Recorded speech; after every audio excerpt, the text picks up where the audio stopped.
The first part of a ship that I always paint is the hull. This is because as you construct the ship and build the superstructure, it will become more and more difficult to handle the ship and to get underneath it to correctly paint the hull.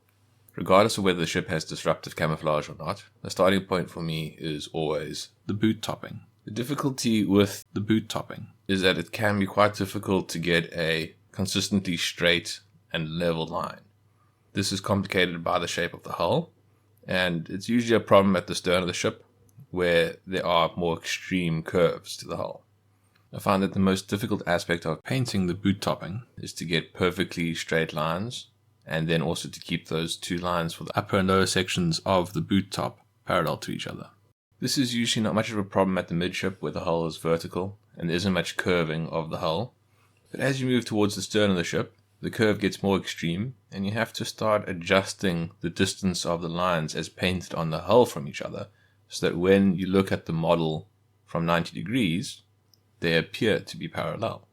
You can't simply measure the same distance at the stern of the hull and the curve of the ship as you would near the midship and expect the lines to be the same distance apart.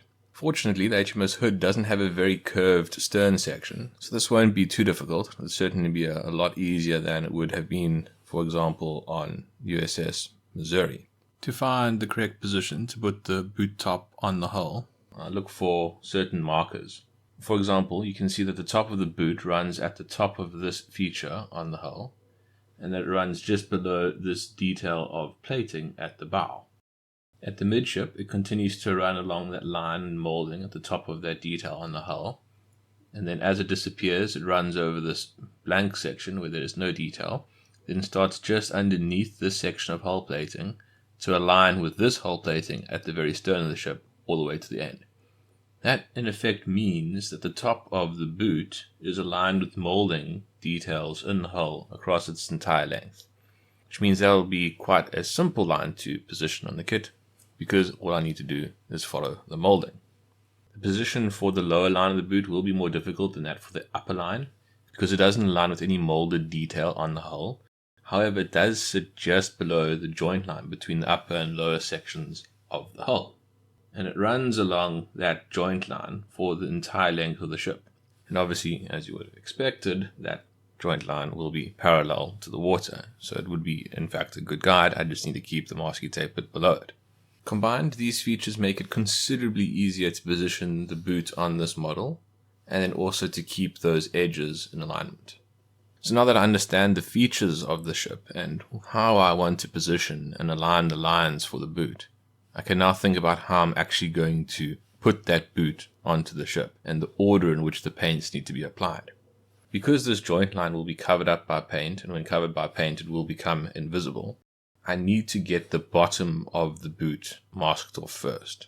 If I don't do that, I won't be able to do it in the future, because I won't be able to see this nice clean joint line across the entire length of the ship. So that is where I need to start. So I'll mask off the bottom of the boot line, and then I will paint the upper section of the hull. I can paint the upper section of the hull without masking off the boot line, because the details that are molded into the upper hull will still be visible through the paint, and I'll be able to use them at that point to then mask off the top line of the boot and paint the boot in black, after which I can remove all of the masking tape and then mask off the lower section of the hull, covering the boot and the upper hull. For the bottom of the boot, I'll leave a small overlap.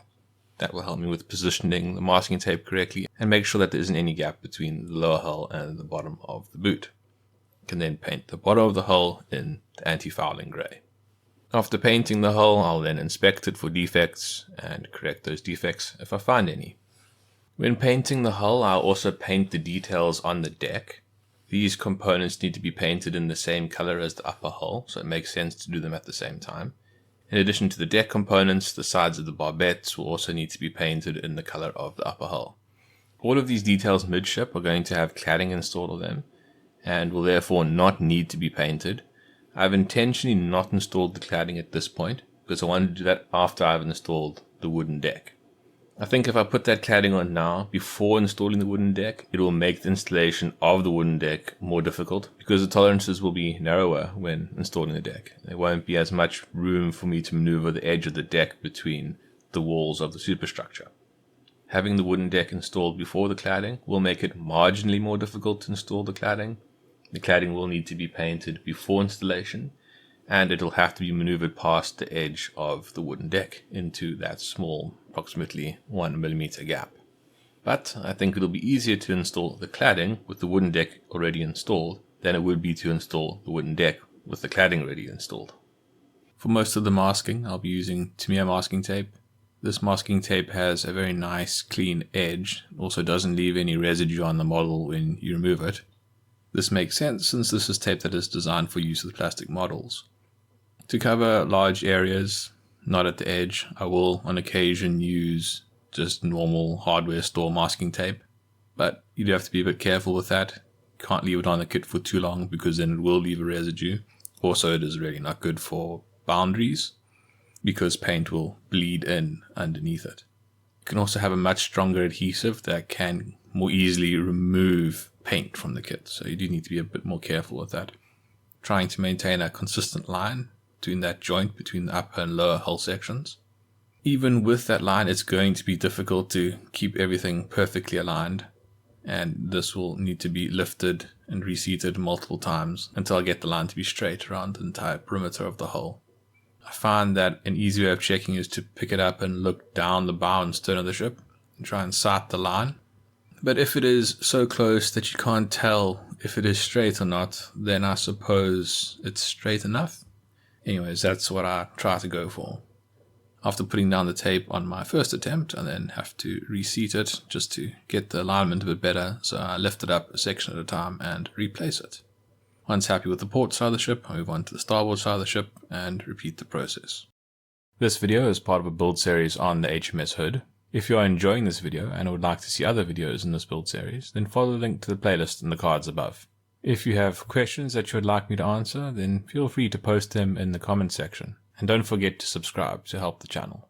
With the bottom of the boot top masked off, I can begin painting. I'm painting the upper hull and superstructure in Tamiya XF53. As you've seen, I haven't bothered masking off the lower hull, and that's because it's going to be painted over anyway. There's no need for me to waste masking tape to cover up plastic that's just going to be covered up anyway. So I've left that unmasked. All I really care about is this lower edge of the boot top.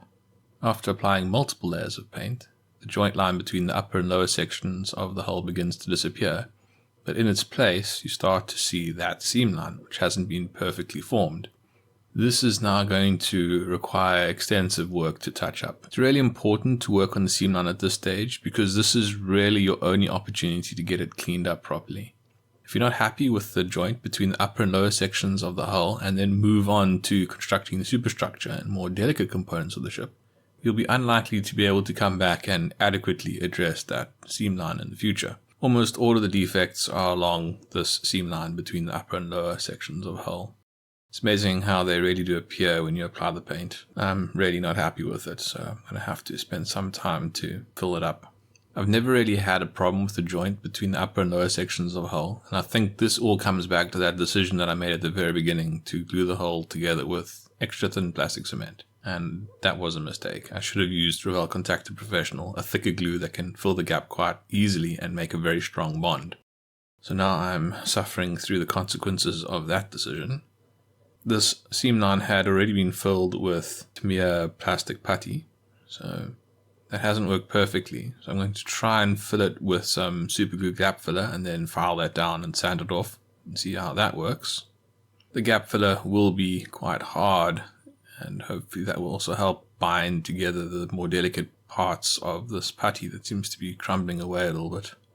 Putty is very easy to sand off, and superglue is much harder and won't sand off as easily.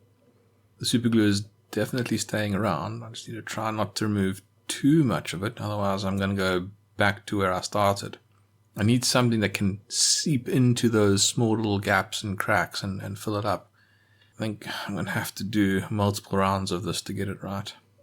I also need to do some work on the portholes. They weren't cleaned up so nicely, and you could see the remnant of the closed porthole through the paint.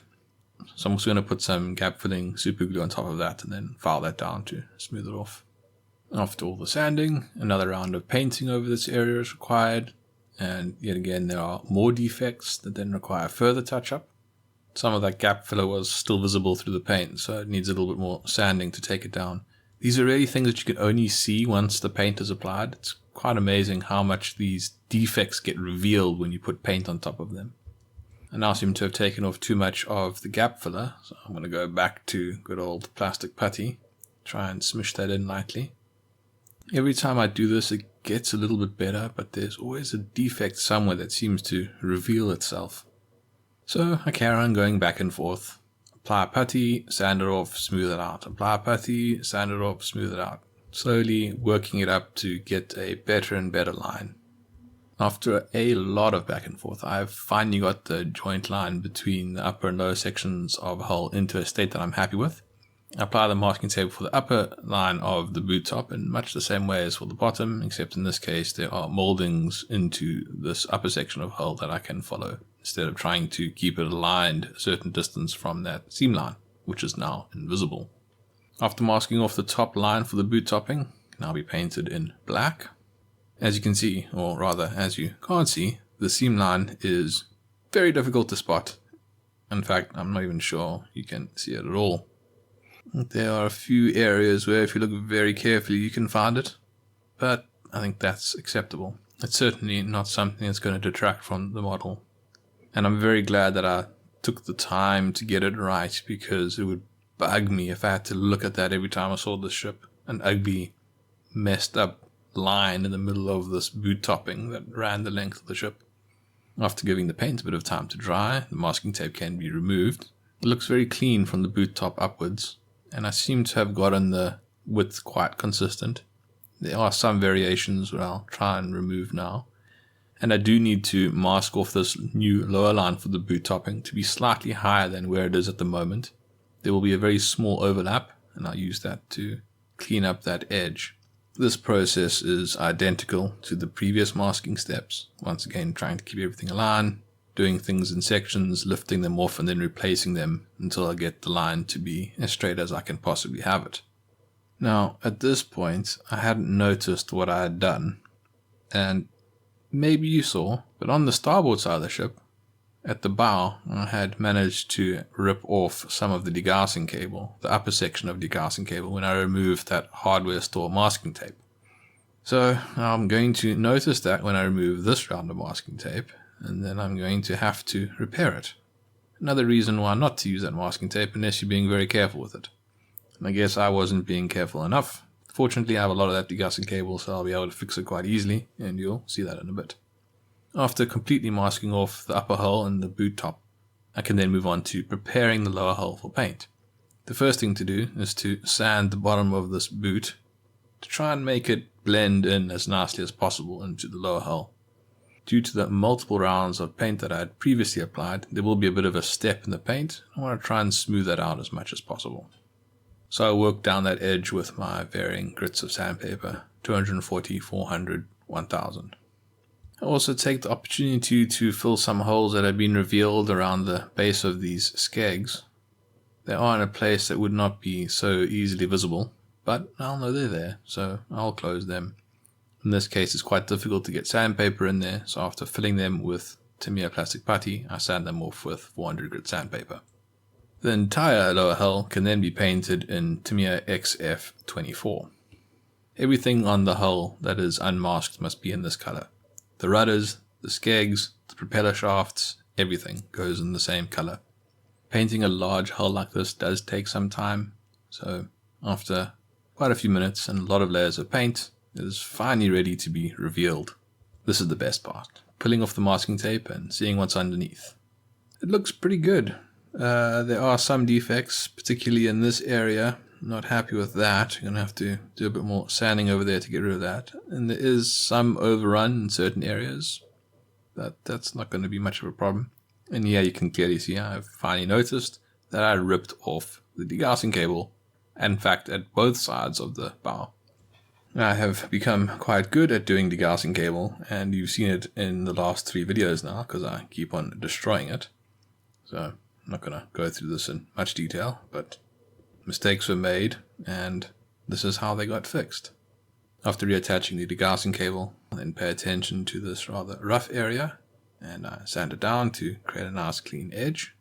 The bow of the ship, there's also an area where the boot overran underneath the masking tape, and that needed to be fixed.